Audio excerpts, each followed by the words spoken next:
are one movement, one people, one family, and one glorious nation under God.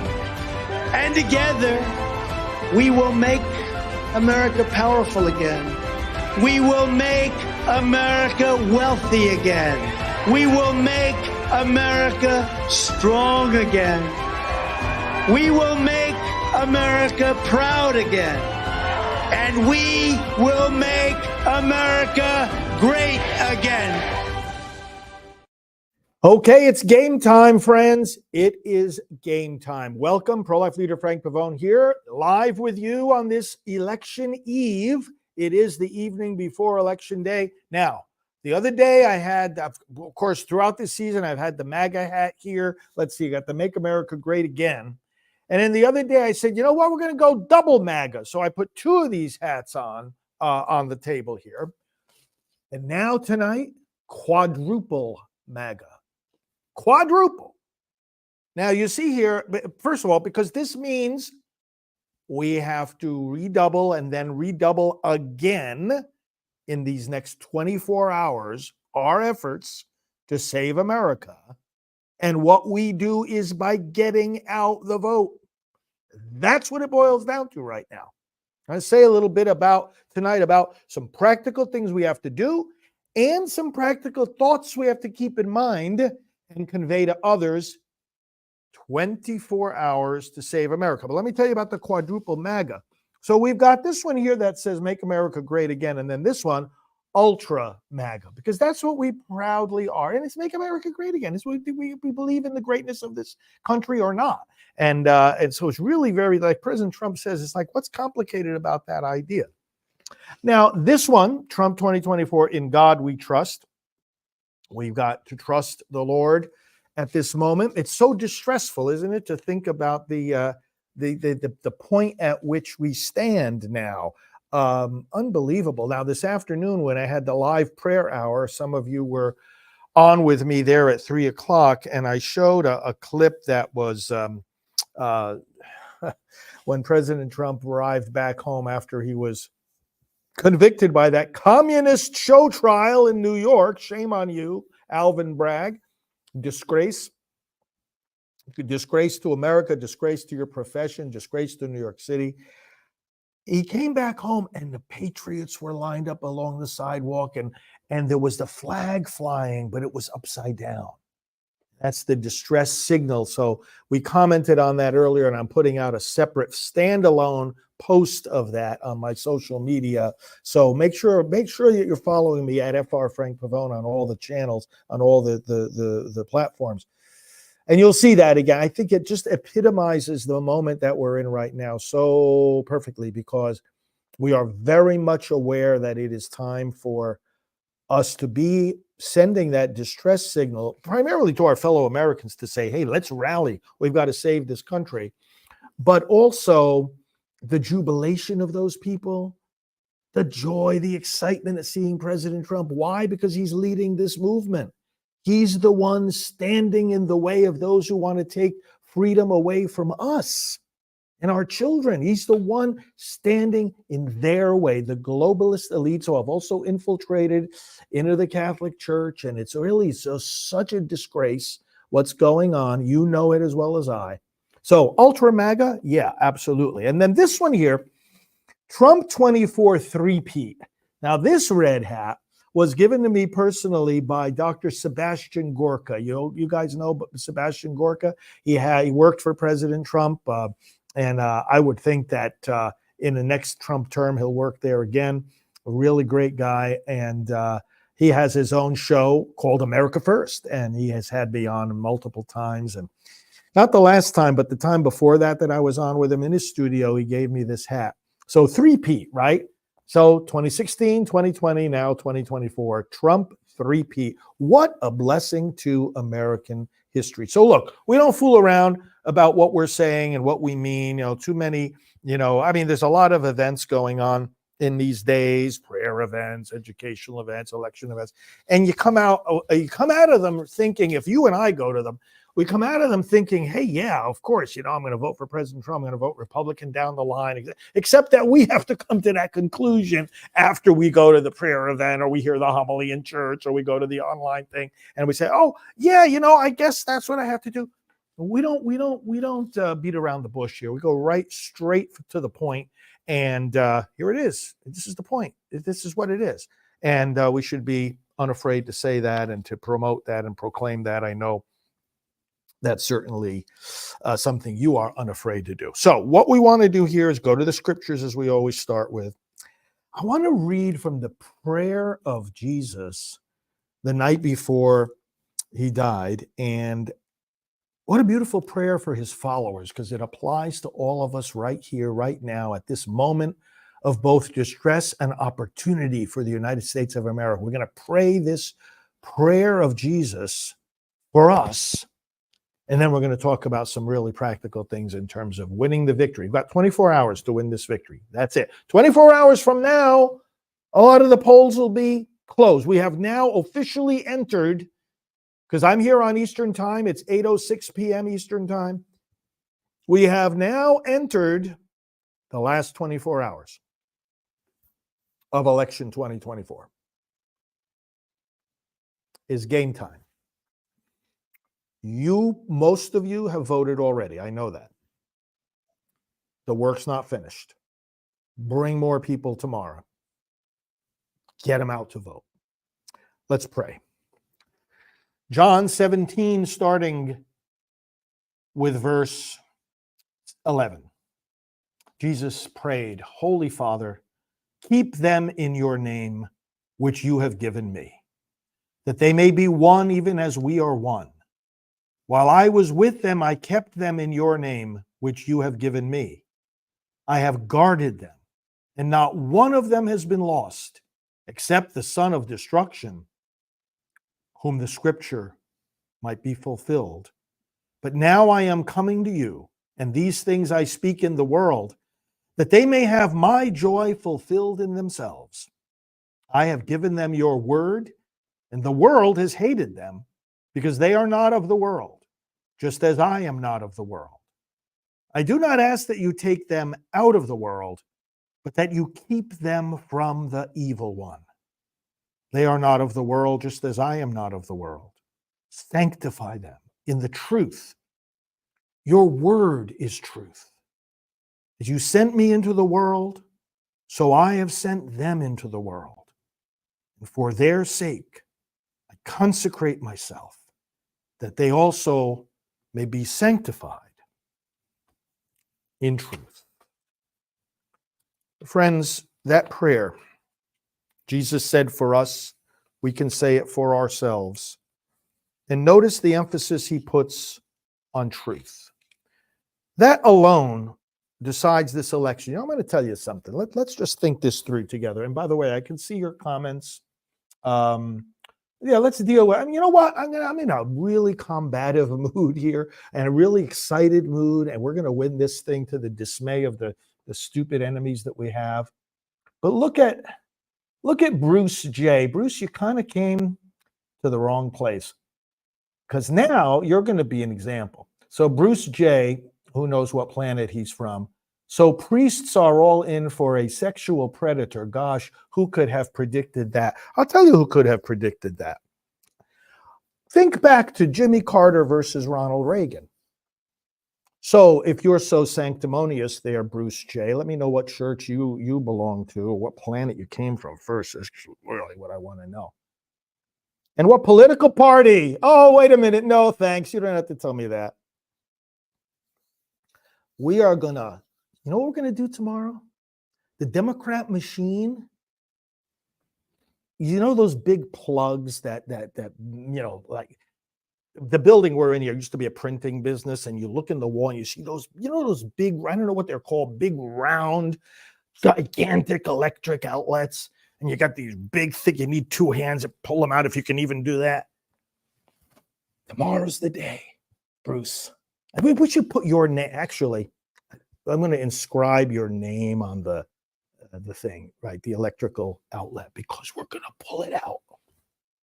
We're pulling the plug tomorrow on the deep state, the Democrat machine. You know when you have a big machine running, and then when you got those big power levers, and you turn them off, and what do you hear? Boom.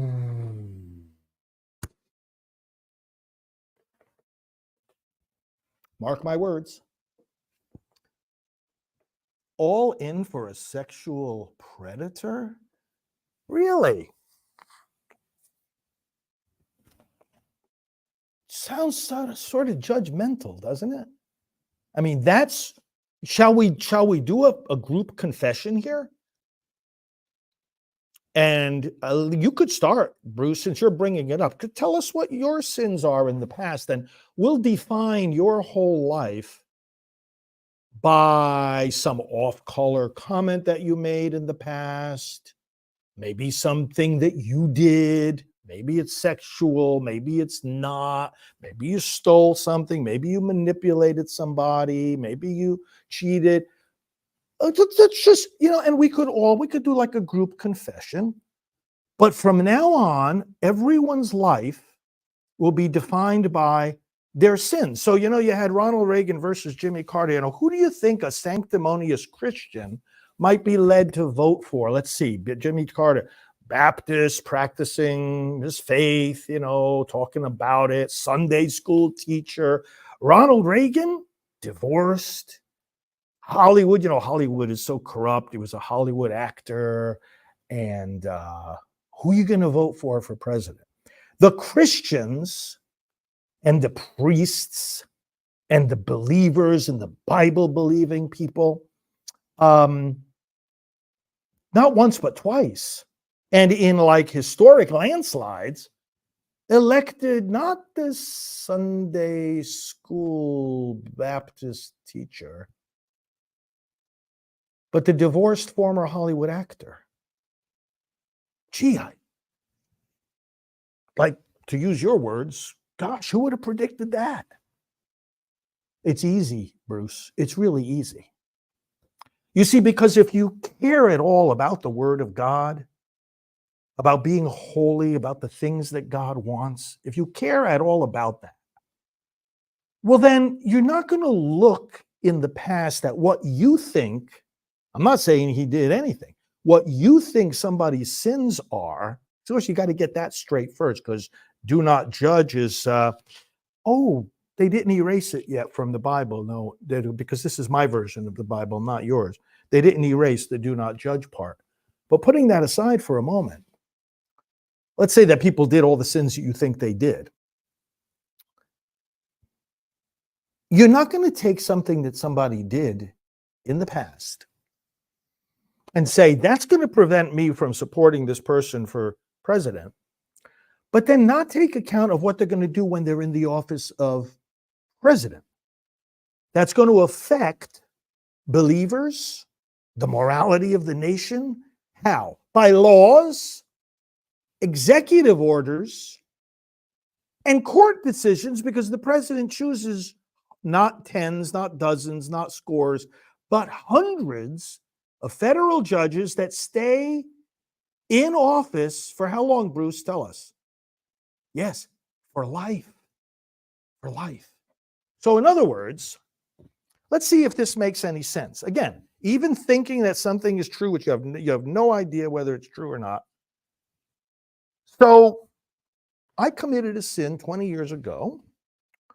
Now I'm running for president, and I have a chance to put judges on the courts who are going to say churches have more freedom, and in fact, individual believers have more freedom to preach sexual morality, which apparently, Bruce, you're an expert in, and you really, you're on a crusade now, to eliminate sexual immorality from not only the United States, but I know you got a big heart. You want to eliminate it from the entire planet. So good for you. We're cheering you on. And so sexual immorality is really terrible, right? It's really terrible. So eradicate it from the planet. How in the world do you do that? Well, one of the things you could do is that you could give the churches more power. I was just with President Trump last Monday, a week ago today. We were in Georgia, and we had a prayer service together. And there he was, and we prayed over him. And he made it clear in that service once again that contrary to the Democrats who want to, they want to put a muzzle on us when we try to speak. Priests, laity, religious leaders, that's the Democrat policy. You can't make sense of what they're saying because they muzzle them. Censorship online, censorship in the pulpit. And yet President Trump wants to give more power to the clergy and the churches, and he's going to appoint judges, and he did appoint judges who already judged, who already ruled to increase religious freedom in the United States, whether it's Coach Kennedy praying aloud out on the, praying publicly out on the ball field. And this faith of one encourages the faith of all, telling us as clergy that we could speak up in the pulpit and don't worry about a Department of Justice that, let's see, I don't know, under the Obama-Harris administration, oh yeah, that's right. They spy on Catholics, they throw pro-life people into jail, they raid the house of Mark Houck in Philadelphia with guns drawn at 6 o'clock in the morning and haul him off under arrest for what? Praying. Oh, wait, they're praying on a public sidewalk. They got pro-lifers in jail right now. President Trump says, hey, I'm going to get them out of there because I want them back on the sidewalk praying. Wake up, Bruce. Wake up. You know, isn't America a great place? We could have a broadcast like this and even idiots can come on and say idiotic, stupid stuff and we can all talk about it. See, we wouldn't want to suppress Bruce's speech. He has a right to be an idiot. We wouldn't want to suppress that because it's only when these other people speak the idiocy that we can correct it by the truth. And when somebody is saying something that's not true, the freedom we want to have is we don't want the government to suppress the non-truth. We want the government to increase the power of everybody to speak so that the people who have the truth can correct those who are in error, and hopefully they listen to one another and learn something.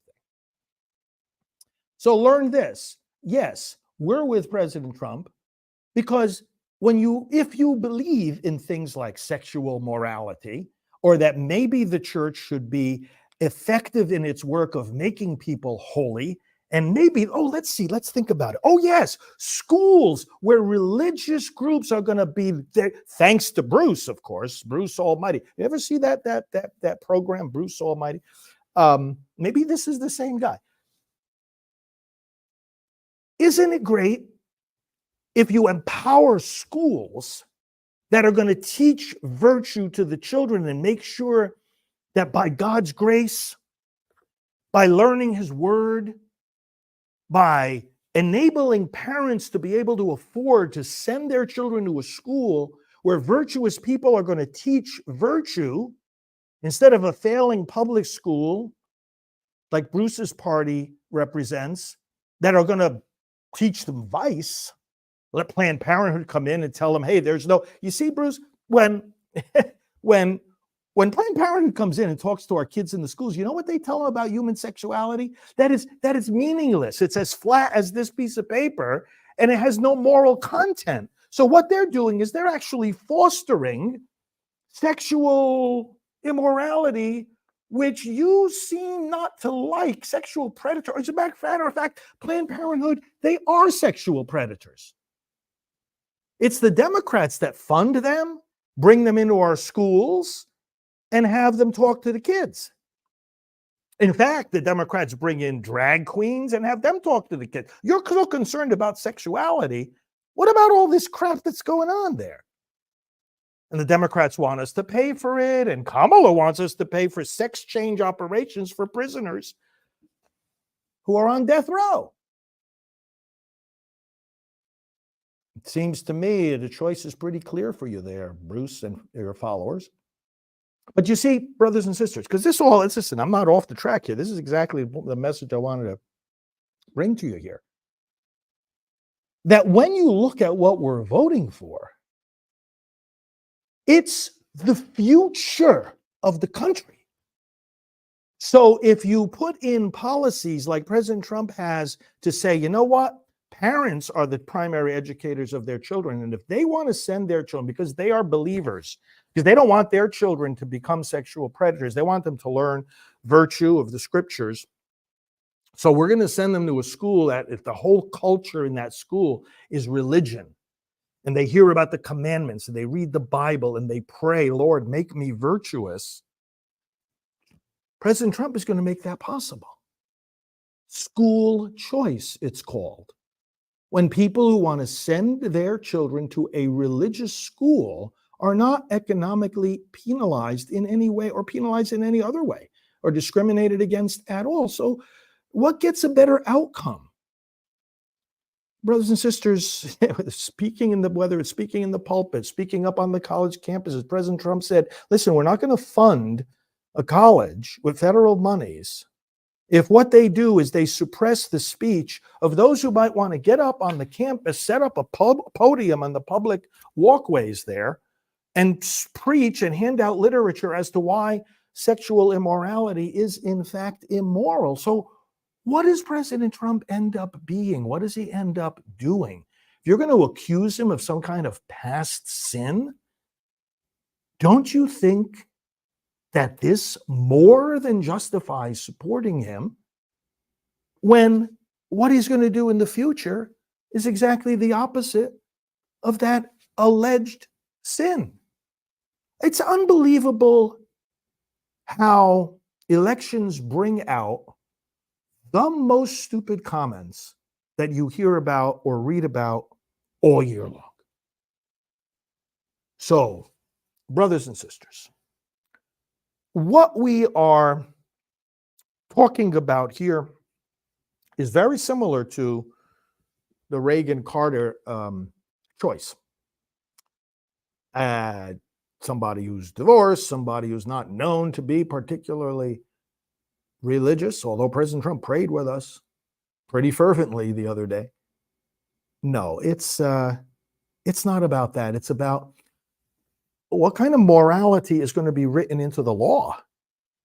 What kind of morality is going to be written into the executive orders? What kind of morality is going to be written into the court decisions that are going to hold sway, not just for years, but for generations? For generations. Does this make no sense at all to some people? Is it really so far beyond our understanding to understand what the choice is? Okay, so what we are looking at here is, I want to give you a couple of late-breaking stories in terms of election integrity. So the RNC today sued the Milwaukee Elections Commission. Now listen, Milwaukee, we got a lot of great people. Wisconsin is a key swing state in this race, and God bless Wisconsin. But there is something really, there's a real stench in the city of Milwaukee, okay? Can we get the election corruption out of there once and for all? Maybe a bunch of us should really set up shop there and have round the clock efforts to public witness and shame these people. Are so corrupt. So the Milwaukee Elections Commission had a plan for the city to limit poll watchers in certain precincts on election day. Oh, no, guys, not so fast.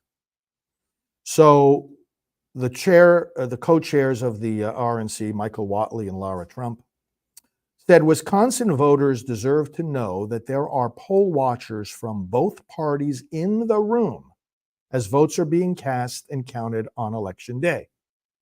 The RNC has not recruited and trained thousands of volunteers in the Badger State simply to back down from misguided officials who want to prevent a full measure of poll watching transparency. The lawsuit will compel officials in Milwaukee to ensure robust poll watcher access for the Republican Party. So the background is the Milwaukee Elections Commission announced just over the weekend that certain voting precincts might be limited to only one Republican and one Democrat poll watcher on election day. So what we have to ask is, why? You ignorant, corrupt people in Milwaukee making this kind of a decision. Why? Explain yourselves to the American public. We are people of freedom, and we've had enough of this garbage that you're going to try to limit the effort to just have free and fair elections? I bet Bruce is part of this. These are his people. Same party, same mindset. Yeah, you go on. Continue supporting these kinds of people. It's not America anymore with people doing things like this. Not America. Not America. That's why it's no exaggeration to say we're liberating our country tomorrow. That's what we're doing. We're liberating, we're claiming, reclaiming, taking back America tomorrow. Now, another election integrity matter arose in Georgia, and it was a victory. So I told you just the other day about the Fifth Circuit Court of Appeals dealing with some of the southern states and saying, hey guys, election day is election day, and at the end of election day, the election is over. Okay, the election is over. You don't keep having elections after election day. So now Georgia has picked up on this, and the Supreme Court has just ruled in Georgia that ballots received after the election day deadline cannot be counted. Gosh, that's complicated, isn't it? So this comes now on the heels of the Fifth Circuit decision, which said, again, ballots received after election day cannot be counted. And like I explained to you the other day, this doesn't mean we don't want people to vote any more than we don't want people to drive when we say you got to have a license. All we're saying is the process needs to be legal. The other side doesn't care about that. Bruce, people like him don't care about that because there's no difference between a legal vote or an illegal vote, just like there's no difference between a legal immigrant and an illegal immigrant. There's no difference for these people between a peaceful protest and a violent riot. There's no difference for these people between a successful withdrawal from Afghanistan and a disastrous one. There's no difference for these people between an open border and a closed border. There's no difference with these people between a failed economy and a booming economy. Oh yeah, Bidenomics is working, Biden says, and Harris says, and Karine Jean-Pierre says. Oh, yeah, but they don't know the difference between a failing economy and a booming economy. And you know what else they don't know the difference between? A man and a woman. And they don't know the difference between killing a baby and reproductive freedom. That's why I read that passage at the beginning when Jesus said, Father, consecrate them in the truth. Consecrate them in the truth. These people reject truth. They reject truth. They reject it. They don't know what it is. They don't care what it is. They reject it. And let me see here. Comments here about Tim Walz. Yeah, you're going to miss his gesticulating all over the place. What is he doing when he goes on those stages anywhere? Anyway, what is he doing with the way he throws his hands around? Jumps up and down and bows to the crowd. It's really weird. All right. A few thoughts here. California. So Kamala voted in California. Well, actually, she said her ballot was on the way in. And one of the things on the California ballot is Proposition 36, Prop 36. And it's about increasing the penalties for crime. It's supported by the California Republicans. It's opposed by the lunatic Democrats. And what this would do is it would make changes to another proposition approved when Kamala Harris was the Attorney General. Approved in 2014, she was Attorney General from 2011 to 2017. Prop 47. Remember that whole story about, if you steal something, but it's less than $950, it's just a slap on the wrist, it's no big deal. It's above $950, it's a bigger deal. That's the Kamala way of thinking. She was in support of Prop 47 back in 2014. Now, this proposal now on the ballot would undo that ridiculous soft on crime approach. And instead, it would, well, among other things, increase sentences for theft based on the value of what was stolen. It would also do a couple of other things. Classify certain drug offenses as treatment-mandated felonies, increase penalties for certain drug crimes by increasing sentence lengths and level of crime, requiring courts to warn individuals convicted of distributing illegal drugs of their potential future criminal liability if they distribute deadly drugs like fentanyl, pouring across our border thanks to Harris. Heroin, cocaine, and methamphetamines, and so forth. Okay. So the question arose, very simple question, of Kamala Harris. How did you vote? How did you vote on that measure? And she wouldn't tell us. Maybe if Bruce asked her, she would tell him. Bruce, go ahead and reach out to her, and you guys are on the same page. Go ahead and reach out to her and then let us know in the comments. How did she vote on this Proposal 36 in California? We don't know. And you know what her excuse was? She always has the lamest excuses. We should have a lamest excuses in human history award. I always thought it went to Aaron in the Bible, because when he was in charge of the people while Moses was up on the mountain getting the commandments, that's when they made the golden calf. And when Moses came down and he saw the golden calf and he was very upset by it, he said to Aaron, he says, "What happened here?" And he says, "Oh, well, they took the gold off the rings and they threw it in this furnace and this calf came out." I always thought Aaron had the reward for the worst lamest excuse in human history. But I think Kamala does even better than Moses. Oh, I mean, Aaron, I should say. Aaron. Oh, yeah, I think she does better. She wouldn't tell us, coward that she is, uninformed, ignorant, incompetent communist that she is. She wouldn't tell us how she voted on this proposal in California. And the lame excuse she used was, oh, it's the Sunday before Election Day. What? It's the Sunday before Election Day. What? How is that a reason not to tell us where you stand on an issue? Do any of you tell me? Because you're sending in a lot of good comments here. Well, Joe says, yeah. Well, why didn't she say I grew up in a middle class family? I mean, that's right. That would have been just as good an answer. But can any of you think of what is the Bruce? Where did you go? Come on, you can help us answer this. Where the heck did you go? Can any of you conceive of a logical connection between those two things? It's the Sunday before Election Day, so I can't tell you where I stand on an issue that, hey, a lot of voters are concerned about: crime, law and order.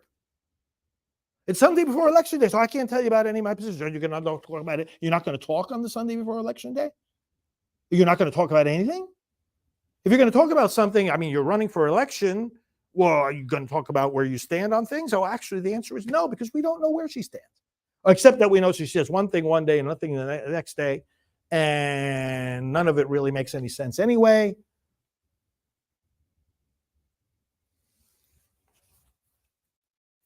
It's a disgrace. We certainly know where President Trump stands on things, and boy, has he been coming out with some crystal clear policies. By the way, the Justice Department, just a couple of these things that, to sum up some of the very clear things. He's going to depoliticize the Justice Department. So these federal agencies are going to be instructed they cannot be using their resources or shaping their methodology based on political friends or enemies. The politics behind law enforcement, he has been the victim of this, and he is not going to tolerate it as the commander-in-chief. Secondly, obviously, closing the border. Closing the border. Number one law enforcement and security issue. He's got a 100-day plan to actually get that border closed and get out of our country the most risky migrants who are threatening you and your families. Get them out as a top priority. Iran, who's getting close to nuclear weapons. President Trump will use new United States sanctions against its oil and cash flow, more than $60 billion a year. Do we want this country developing a nuclear weapon? They are one of our biggest enemies. Threat to not only to the United States, but to Israel. Stopping the Ukraine war, President Trump has called this a needless war. He will work immediately upon being elected. He can be working on this the day after tomorrow, literally, the day after tomorrow, working to end this needless war, working with the leaders of both countries. He knows how to do it. See, that's the thing. You've got somebody experienced, somebody just making promises. You got somebody experienced, not in some other job, experienced in this job, being president of the United States, and successfully so, in brokering world peace in more than one way. And then Washington spending. Elon Musk, bringing Elon Musk into the world of cleaning up government waste. Can you think of a better person? A more successful entrepreneur, a smarter person? My goodness. I mean, this is, President Trump said today in one of his posts, we are tomorrow going to start the 4 best years in American history. Think about that for a minute and put this in that perspective. The 4 best years of American history. This is going to be awesome. Now, should we have confidence? Let me get my clear things together here. Oh, yeah. Well, before we go into this, I want to look a little bit at the state of the race. Some of the little hints that we should be looking at, and reasons for confidence, not for slacking off, not for overconfidence, not for saying on election day, oh, we don't have to go out to vote because we've got this wrapped up. We don't have it wrapped up. We have got to go out by the, we already have been coming out in record numbers for the early voting. Early voting now is finished, but voting is not finished. And what we have to do, even if we have voted, is not finished. And I'm going to talk to you about that in a moment. But just staying for a moment more on the policy issue, you know, President Trump has actually changed the entire dynamic of Republican-Democrat politics and policies. The Republican Party now is the party of free speech. You see, especially with the way that Tulsi Gabbard, who has come 100% behind President Trump, was one of the Democrat primary candidates for president just in the last cycle, and was the vice chair of the DNC, the Democrat National Committee. She was the vice chair.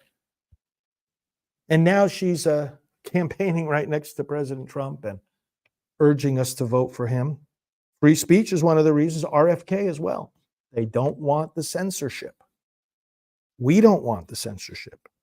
Closing the border is yet another one that now, because of President Trump, he has reshaped. You know, when he first started talking about the immigration issue, when he first declared for the presidency back in 2015, people were saying, oh, what are you doing? That's not an issue of concern to the voters. Wow, have things not changed, right? Putting American workers first. You know, the Democrat Party used to have the reputation, oh, you know, the working man, you know, we're standing up for him. And then, of course, being the party, not of warmongering, the warmongers have now gone over to Kamala Harris. She's the one that's, oh, look, she's so proud of the Cheneys, you know, getting behind her. Republican Party, thanks to President Trump, has become the party that stands strong against warmongering. No new wars broke out under President Trump. And he's transformed the party in that way to stand up against these endless wars. Now, when we look at those changes, we also have to consider the practical reality of how far we have fallen. And Charlie Kirk pointed this out in his talks. I was with him the other night. I was on his show the other day. This is the first generation now, under the Biden presidency, worse off than their parents were. The first in American history. And when we say worst off, less likely to get married, have children, and own a home, and less healthy. They're more riddled with anxiety, more medicated, more depressed, and this is not what America is supposed to offer. They're the only ones who have ended up worse off than their parents were. We've got to turn that around, and we can turn that around. Look what President Trump is doing with RFK Jr. in terms of got Elon Musk to improve the economic situation and stop wasting all this government money, and you got RFK Jr. working to MAHA along with MAGA. You have MAHA, however you want to say it, Make America Healthy Again. He's going to help with that very, very strongly. The reason they hate President Trump, the left radicals, the deep state, is that he asks the right questions. Why are we sending American dollars overseas rather than using them to solve our own problems at home? Why are we opening the border? And why don't we make the products that we need and that we use right here at home? So there's a bipartisan consensus in Washington, D.C., there has been for a long time, that's been on the wrong side of these issues. President Trump smashes that. He challenges that. And that's why you have, it's not just Democrat opposition, you have Democrats and certain Republicans in strong opposition to him because he's asking the right questions that are mobilizing the American people and building new coalitions. MAGA crowd, Republicans, and people like Tulsi and RFK Jr. and Elon, people who were very much on the Democrat side and now have come over to President Trump and his new version of the Republican Party. They're afraid of him, these deep state radicals, and they should be. I want to show you, speaking of Tulsi Gabbard, beautiful new ad that just came out. You might have seen it already. Let's play it. It's really, really instructive.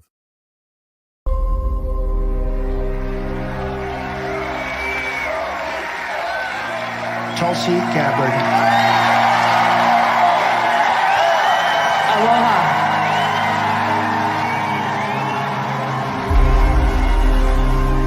I joined the Democratic Party over 20 years ago. I was 21 years old in Hawaii, and at that time, it welcomed people from all different backgrounds, different views, celebrated free speech, and actually defended those whose speech was being attacked, even if they disagreed with their views. It was a party that stood up for the little guy and represented our values of freedom and liberty in America. I left the Democrat Party because now it stands for the exact opposite of all of those things. Free speech is not an absolute. Social media sites, they are speaking to millions of people without oversight or regulation, and that has to stop. I never would have imagined as an American and as a soldier that we would live in a country in my lifetime where we would feel like we have to self-censor what we say, that we couldn't criticize our own government for fear of them labeling us as a domestic terrorist. We are closer to the brink of World War III and nuclear war today than we ever have been before. directly because of the Harris-Biden administration's foreign policy. Too many Americans are struggling just to afford the basic necessities of life. No matter how many times we've heard Kamala Harris and Joe Biden over these last 4 years tout and celebrate how Bidenomics has been great for America, America's economy is strong. Polls consistently show that a majority of the American people disapprove of the president's handling of the economy. Guess what?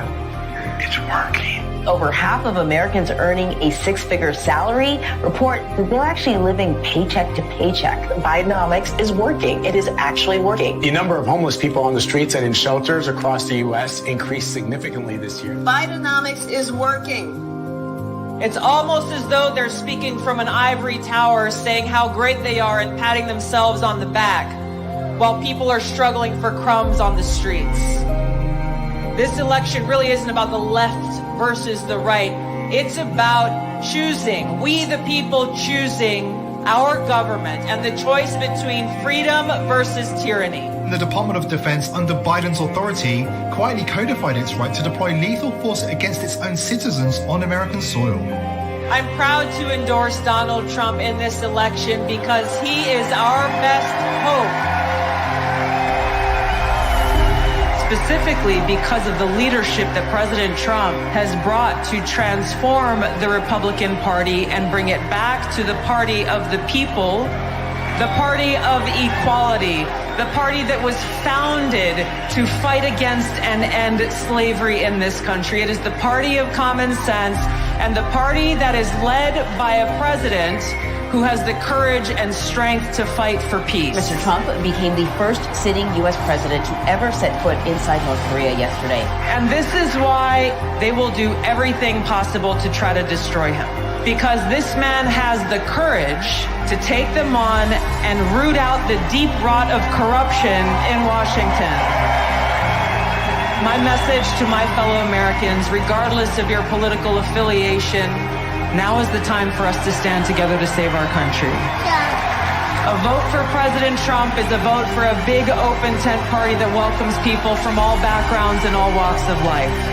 A vote for President Trump is a vote to express our deep love for our country and our appreciation for our God-given rights and freedoms enshrined in the Constitution.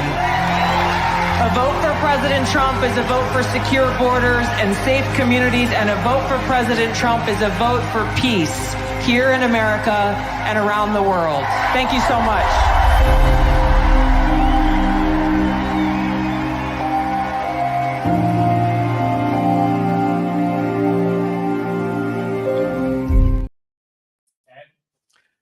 Brothers and sisters, isn't that awesome? That is so wonderful. I'm going to get into some of the statistics of where we're at, or some of the trends, I should say, rather. And of course, we'll be hearing a lot of this. So I want to give you some pointers and tips about going into tomorrow spiritually and mentally.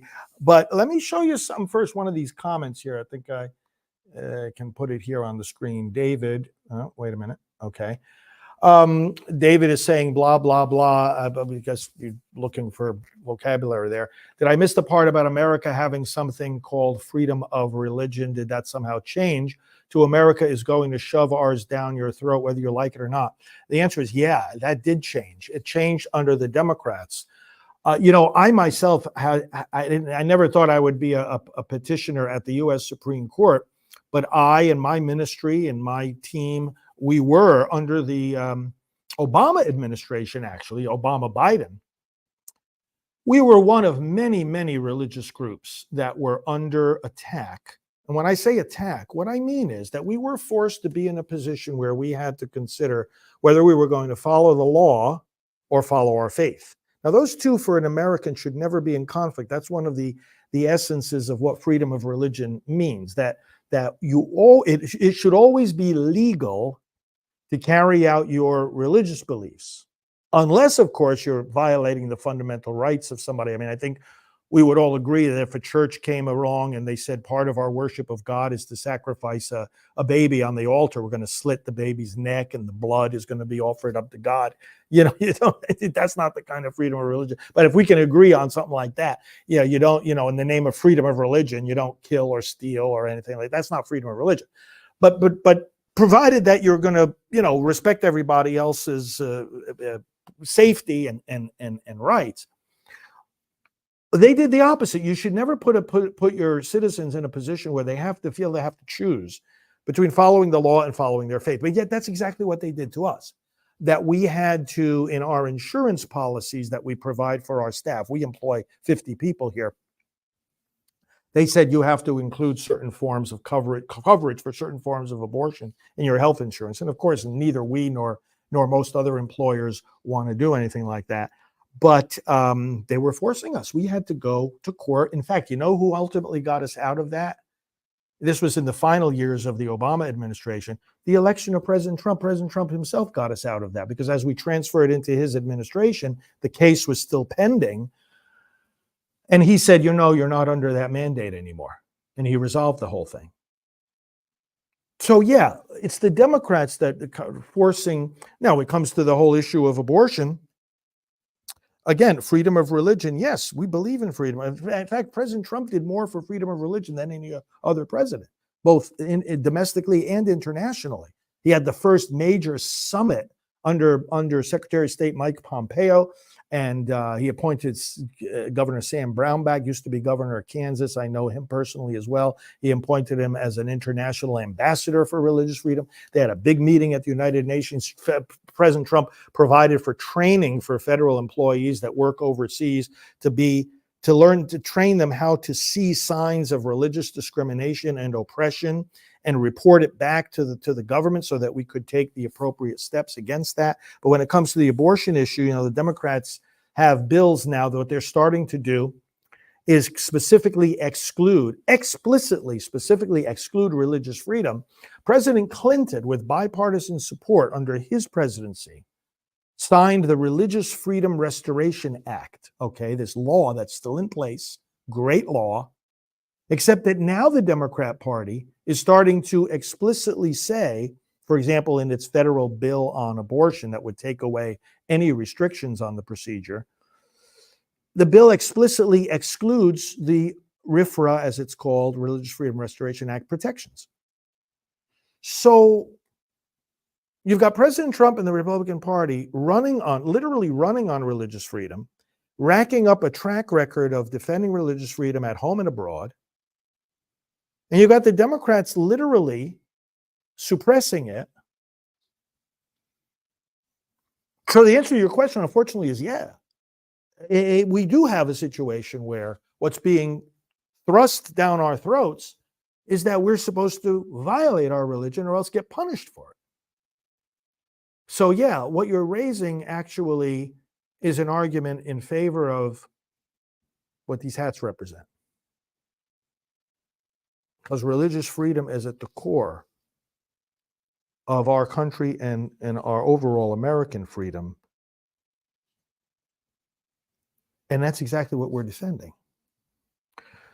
All right, how are we doing? We're doing well. We are doing well. Have no doubt going into these last 24 hours when we are all going to do everything we can to get out more votes. I want you to think in terms of the fact, based on a lot of these things I'm saying here, that we are doing well with the way that it looks like this race is going. But we cannot be overconfident. In fact, nobody knows. You know what the basic problem when it comes to pundits, polls, and the very best of experts? You know what it all boils down to? An old truth that we all know very well. You just can't predict the future.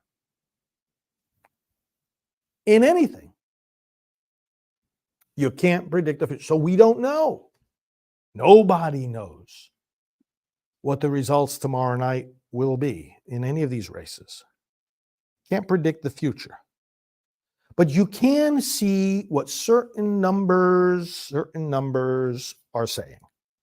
And if we look at that right now, what I want you to be mindful of is one of the most accurate pollsters last time around was Atlas Intel. Now, if they were accurate last time, doesn't mean they would be accurate this time.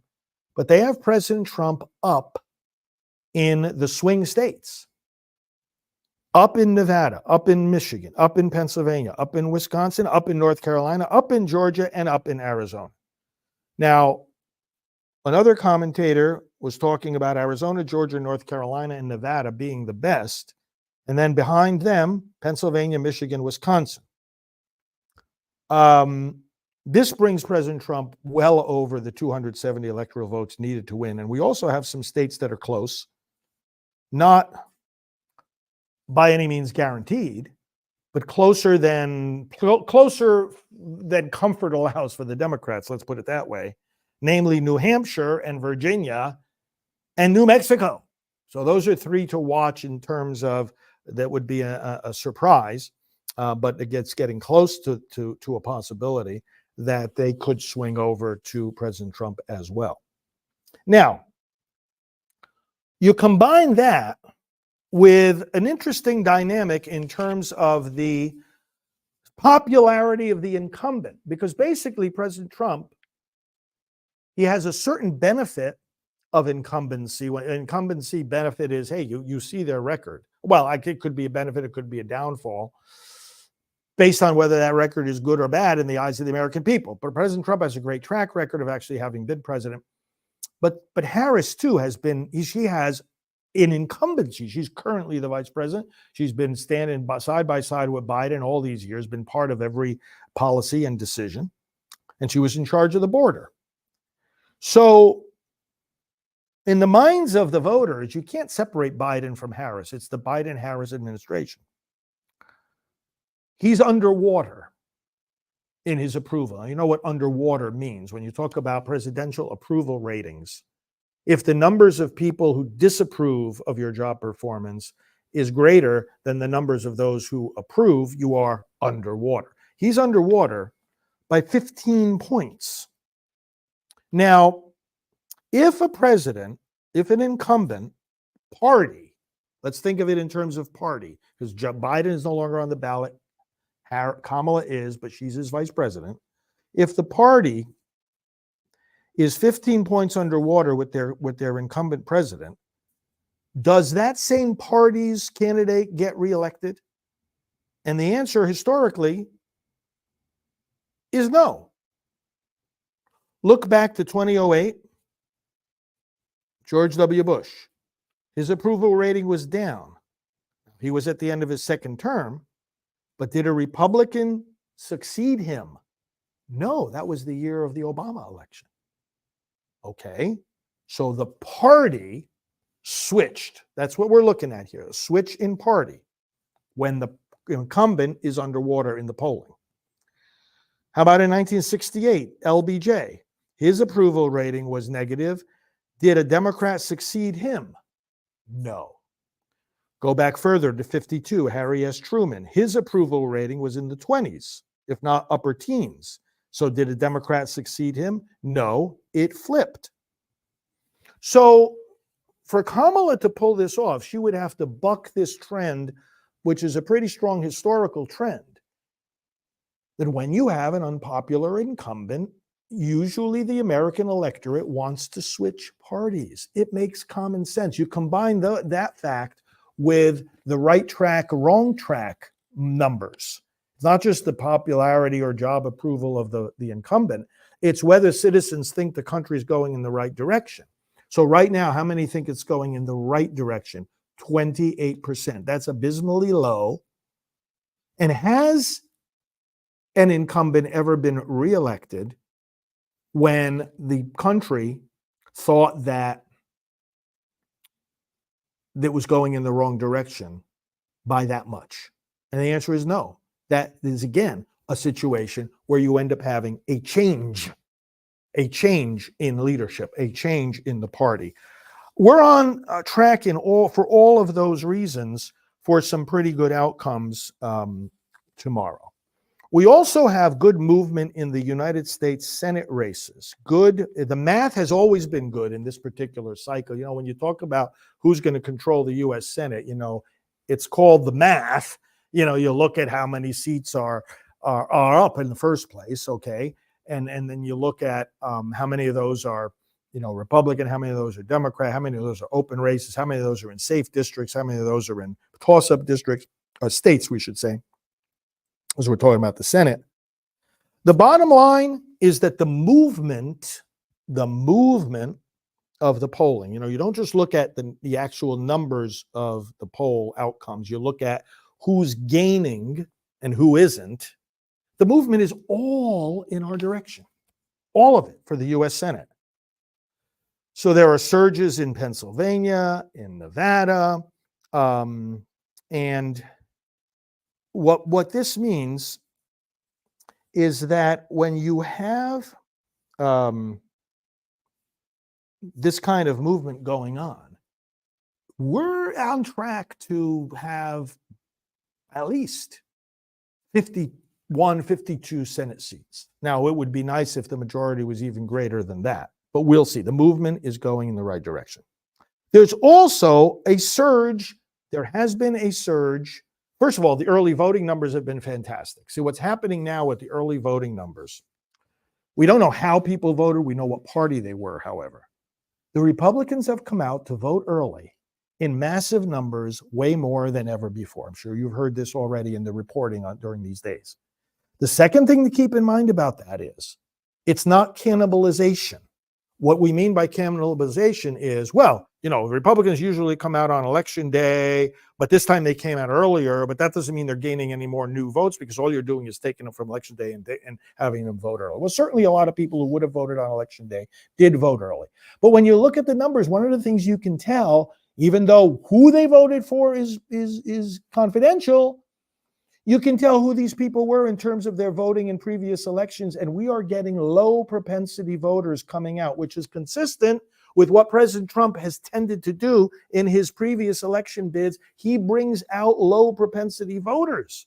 He motivates people who aren't voting every year, or maybe have never voted before, maybe haven't voted in decades. That's what brought him over the finish line the first time he ran. And that's what gave him more votes than any sitting president ever got the second time he ran. So certainly it's going to help him again this time more than probably the past two combined. The low propensity, what that means, in other words, is very simple conclusion to all this when you look at the numbers in detail. Let me just bring it down to the finish line here.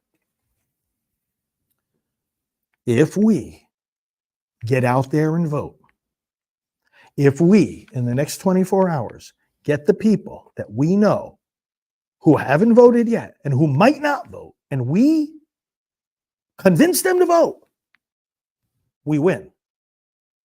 We win. Because what I'm saying is, the other side, the Democrats, don't have the numbers of registered voters to overcome our lead. See, what we've done is usually what ends up happening is that because the Democrats like early voting so much and they've been in the habit of doing it longer than we have, they racket up this big lead prior to election day. So we're sitting here on the night before election day, and they've got this big lead in all the states, and we've only had a few people come out and early vote. So what we've got to do is run and catch up on election day. Well, there's a built-in disadvantage to that, right? It's like in a race, I'm going to just stand here while my opponent goes running, and I'll catch up with you later.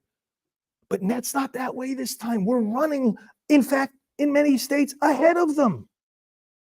Not only in the actual early voting, and again, we're bringing out low propensity voters, which means we've got the numbers to totally overcome the Democrat margins if we come out and vote. I mean, right now, a lot of these votes have been cast. But as far as what remains to be cast, it's numbers on a paper right now. That's the whole business now in the next 24 hours is translating that into actual votes. But we're in good shape in that sense, if we carry it out. Not if we say, we're in good shape and then we sit home. All right. But let me give you some other numbers too, also encouraging, about the surge in voter registration. Now, we've seen this for the last few years here in Florida. The number of registered Republicans has far surpassed the number of registered Democrats. But we're seeing this surge in all kinds of other states as well. And when you see a surge in Republican voter registration, we have it here in Florida. Like I say, it's in Pennsylvania. It's happened in Pennsylvania. It's happened in Nevada. I'm going to give you some numbers. What does that mean when somebody either switches over or registers new in a particular party? There is a 90% chance that they are going to vote for the top of the ticket. In other words, for all practical purposes, new registrations under R mean President Trump votes for all but a small percentage of cases. So therefore, look at these numbers. In North Carolina, the Democrat registration advantage fell for the Democrats from 399,000 to only 113,000. In Pennsylvania, the Democrat advantage dropped from 686,000 to 281,000. In Arizona, the Republicans now have the advantage to the tune of 259,000 registered voters. And in Nevada, the Dems have dropped dramatically from 111,000 advantage to 45,000. Things are moving in our direction. What does that mean? That does not mean complacency or relaxing. That means pushing all the harder, but with confidence. All right. Don't be surprised, brothers and sisters, about the last minute tricks. Just ignore it. The last minute, there's going to be there have been already, there's going to be all sorts tomorrow. Don't even pay attention to it. These last minute stories about, oh, look, there's a Kamala surge over here. Oh, look, there's a Democrat advantage over here. Oh, look, it looks like it's it. Ignore it all. Nothing matters other than the actual numbers that we are seeing in the registrations and in the votes, because that's the actual behavior of the voters. Opinion polls, that's just what somebody said on the telephone or online. That's not counted on election night. The votes, they are what's counted. So it's a psychological game. It's a numbers game and it's a psychological game. Don't be fooled by the psychological nonsense and tricks and games that are going to go on tomorrow. All day long, it'll be happening. Ignore it. All right. Let me say a few more practical things, and then I'm going to show you a new version of God Bless the USA. You'll be inspired, and then we'll pray.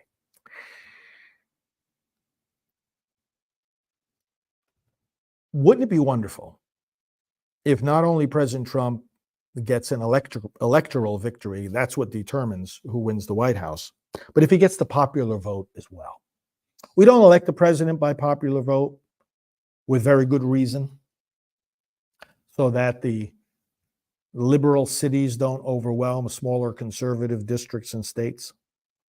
We don't elect people by popular vote. We never have. It doesn't make any sense to do it that way. That's not the kind of system our founders established. These are United States. If you're going to start saying we should elect president by popular vote, you're going to have to revise a whole lot more than the Electoral College. Okay, these are United States. These are 50 different state elections going on tomorrow. It's not one national election, 50 different state elections. So basic civics has to come into play here. We got to relearn in many cases the reason for the way it's set up the way that it is. But what I'm saying is that doesn't mean it isn't important to also win the popular vote. And you know how President Trump wins the popular vote? If everyone who supports him gets out and votes, including in the states that they know are not going to go to him with the electoral votes, most likely. Trump supporters in California, in Illinois, in New York. But you see why he had those great rallies in New York? There's a lot of Trump supporters in these very blue states. It would be a big mistake for them to think, oh, well, I'm in a blue state. The electoral votes are going to go to Kamala Harris, so I'm not going to vote. I don't have to vote. I'm not going to vote for President Trump. Yes, you do. First of all, you got to vote all the way down ballot because we can win back the House, or rather, win back the House. We already have the House, but we got to increase the margin in the House by electing the Republican members of Congress. But you see, the point is that by giving them also the popular vote, what you avoid is the moralizing of the Democrats after a Trump victory in the Electoral College, and they'll say, oh, but he didn't win the popular vote, you see? And then they try to undercut for 4 years of his presidency everything he tries to do. Oh, you don't have a mandate from the people. Most people didn't vote for you. Let's take that away from them this time. All of you who are in state, maybe you didn't vote because you're in a blue state and you figure, oh, the state's going to go to Kamala anyway.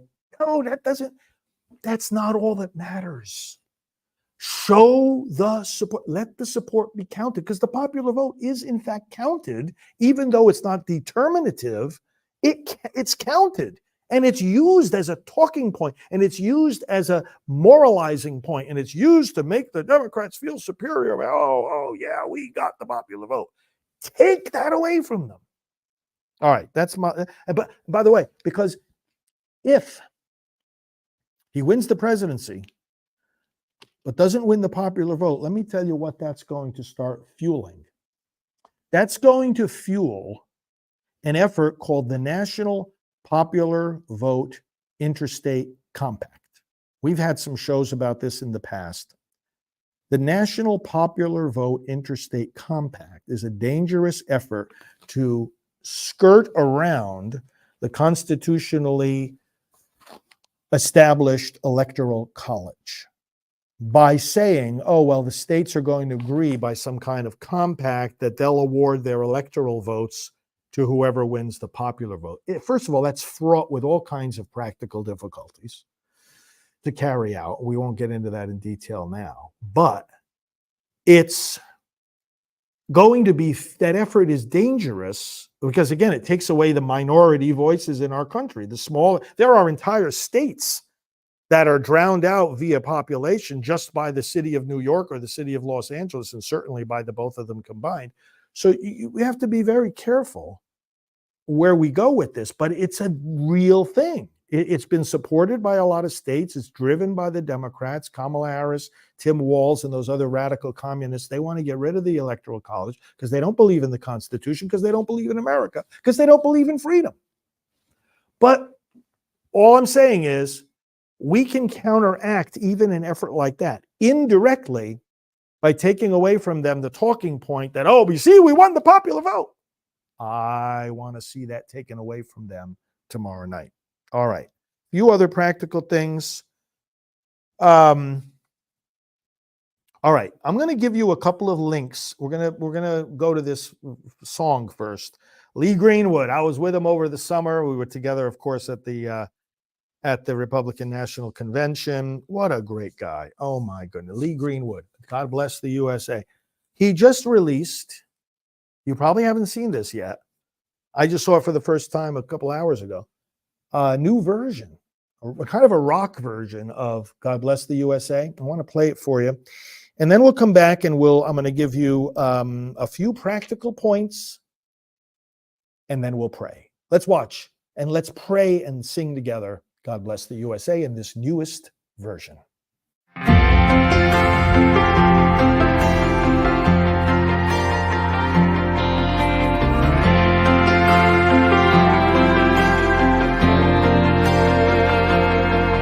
If tomorrow all the things were gone, I'd work for all my life, and I had to start again with just my children and my wife.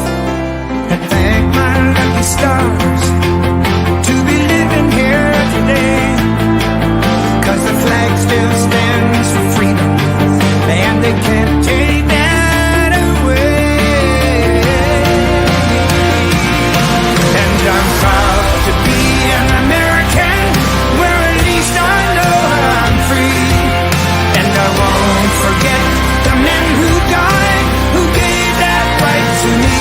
And I gladly stand up next to you and defend her still today, 'cause there ain't no doubt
Praise the Lord for that. Well, how beautiful.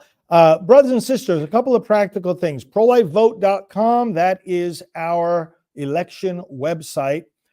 Just to make it super simple for people tomorrow who may be some of those low propensity voters, hey, what do I do? Where do I go? You'll see right at the top of that action item alert box, find your sample ballot here, just the first two things, and find your polling place here. I put it so that those links go to websites. They're not our own sites. They are well-established sites that will help people find their sample ballot, because our appeal to people is not just to cast your ballot, but study your ballot first. So you don't want you going in a voting booth and sort of rolling the dice or throwing darts in the dark. We want you to look at your ballot first and study it.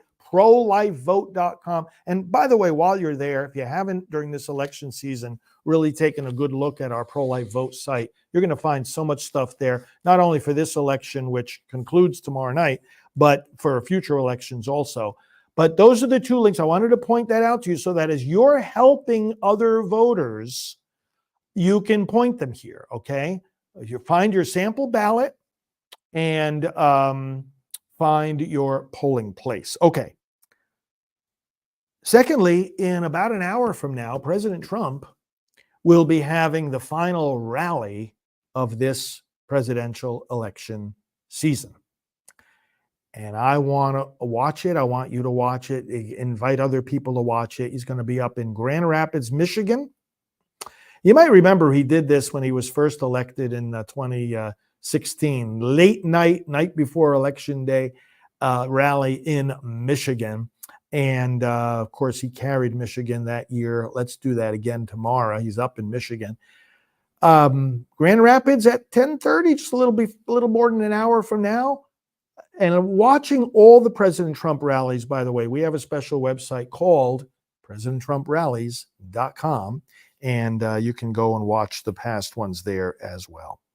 And finally, and thank you for sticking with me for such a long time tonight. Remember, tomorrow I'll be with you. Well, Janet will be with you at 9:30 in the morning Eastern time for a special message. I'll be with you for a special scripture reflection at 10. And then we'll be with you at 3 p.m. tomorrow, Election Day, with a special time of prayer to bring this victory home. But do everything you can and reach out to voters. And I want to let you know some good news. I don't know what your cell phone carrier is, but I want to encourage you today to switch over to Patriot Mobile, because they are part of the parallel economy. And brothers and sisters, to save this nation, not only do we need to cast our votes in a way that maintains our values, we need to spend our dollars in a way that maintains our values. And Patriot Mobile is the only company that does that. But I want to give you a special address to use because we are now partners with them. So patriotmobile.com/unborn. That's our Priests for Life partnership page with Patriot Mobile. And if you sign up for their service, by the way, perfect. They use the same towers that the other companies use. You're going to get, the towers that you're using now. Patriot Mobile, patriotmobile.com/unborn. That's our promo code, unborn. And they support groups like ours. They support the mission for pro-life. They support the mission for First Amendment, conservative values in America. And please consider switching over to them, because you'll be helping us and similar other groups while you pay a cell phone bill that you have to pay anyway. So patriotmobile.com/unborn. Okay, I'm going to show you a couple of closing clips, and then I'll look forward to seeing you again tomorrow. Tomorrow can be the most important day in American history. And it can be if we carry out our duty to get as many more voters out as possible. It could be one of the best days of our lives. We're going to liberate America tomorrow. Let's do it. God bless you, friends. Let's pray. Father, thank you for your grace. Thank you for your word. Thank you for freedom. Thank you for this nation. We sum up all our prayers for each other, for President Trump, and for victory tomorrow. We sum up our fervent prayers in the words that Jesus taught us. Our Father, who art in heaven, hallowed be thy name. Thy kingdom come, thy will be done on earth as it is in heaven. Give us this day our daily bread, and forgive us our trespasses, as we forgive those who trespass against us. Lead us not into temptation, but deliver us from evil. For thine is the kingdom, and the power, and the glory, forever and ever. Amen. Friends, quadruple MAGA. Let's go forward and let's win. God bless you. I started, and then there were none, in 2012 to create an exit strategy for abortion industry workers. Our team provides a support system like no other. With our support, they finally find the peace, joy, and freedom they've been missing in their lives. And we will continue this work one by one until there are none.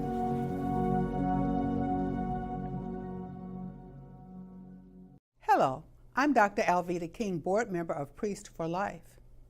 More money is being spent in America to kill babies in the womb than to save them. Together, we need to change that, and today I want to invite you to support our work at Priests for Life. Why ours rather than other groups? Because we have a unique team that helps lead in every arena of the fight against abortion, and we activate the churches where you find people who are most likely to get involved in that fight. To awaken a pastor about abortion is to awaken thousands of people he serves. We do not receive church funding or government grants. We rely on you for individual donations. We have a very high evaluation among charities and top security on our donation site, prolifegift.org. You can go there for a one-time gift or to become a monthly donor, or you can call us at 321-500-1000.